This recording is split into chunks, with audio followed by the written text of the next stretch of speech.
ಮದುವೆಯ ಮುಂಚೆ ಮೊದಲಿಚ್ಚಿ ನಡು ಬೀದಿನಲ್ಲಿ ಈ ರೀತಿಯಾಗಿ ಪ್ರಿಯಕರ ನೋಡುವೆ ಕುಣಿತಿದೆಯಲ್ಲ, ಏನಮ್ಮ ಇದು?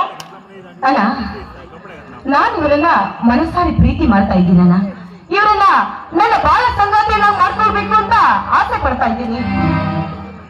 ಹೌದು ಮಾವ, ನಾನು ಮತ್ತು ಕವಿತಾ ಬಾಲಕರು ಪ್ರೀತಿಸ್ತಾ ಇದ್ದೀನಿ. ನಾನು ಮದುವೆ ಆದ್ರೆ ಕವಿತಾಳನ್ನೇ ಅವಳು ಬಿಟ್ಟು ಇರುವ ಶಕ್ತಿ ನನಗಿಲ್ಲ. ಇದು ಎಂದಿಗೂ ಸಾಧ್ಯವಿಲ್ಲ. ಯಾವುದೋ ಬೀದಿ ಭಿಕಾರಿಯನ್ನು ಪ್ರೀತಿಸುವ ಅಂಶ ನಮ್ಮದಲ್ಲ. ನಮ್ಮದು ಗೌರವಸ್ಥರ ಮನೆ, ಸಂಸ್ಕಾರವಂತರು ನಾವು.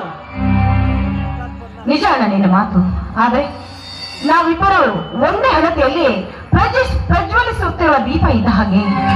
ಅಂದಮೇಲೆ ನಾನು ಇವರನ್ನ ಕೈ ಹಿಡಿತೀನಿ ಅಂತ ಮಾತು ಕೊಟ್ಟಿದ್ದೀನಿ. ಅದು ಅಲ್ಲದೆ ಇವರೆಲ್ಲ ನನ್ನ ಹೃದಯದಲ್ಲಿಟ್ಟು ಪೂಜಿಸ್ತಾ ಇದ್ದೀನಿ. ನೋಡು, ದ್ವೇಷ ಮಾಡದೆ ಆದಷ್ಟು ಬೇಗ ನೀನು ನಮ್ಮಿಬ್ಬರನ್ನ ಒಂದುಗೂಡಿಸೋಣ.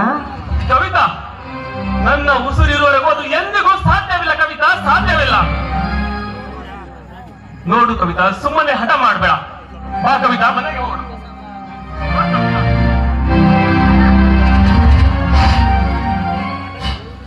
ಬಿಡೋಣ. ನಾನ್ ಮಾತ್ರ ಈ ನನ್ನ ಪ್ರೇಮಗಳನ್ನ ಬಿಟ್ಟು ಬರೋದಿಲ್ಲ. ಯಾಕೆಂದ್ರೆ ಆ ದೇವರು ಕರುಣಿಸಿರುವ ನನ್ನ ಭಾಗ್ಯದ ದೇವರು ಇವರು. ಇವರನ್ನು ಮಾತ್ರ ಬಿಟ್ಟು ನಾನು ಎಲ್ಲಿಗೂ ಬರೋದಿಲ್ಲ.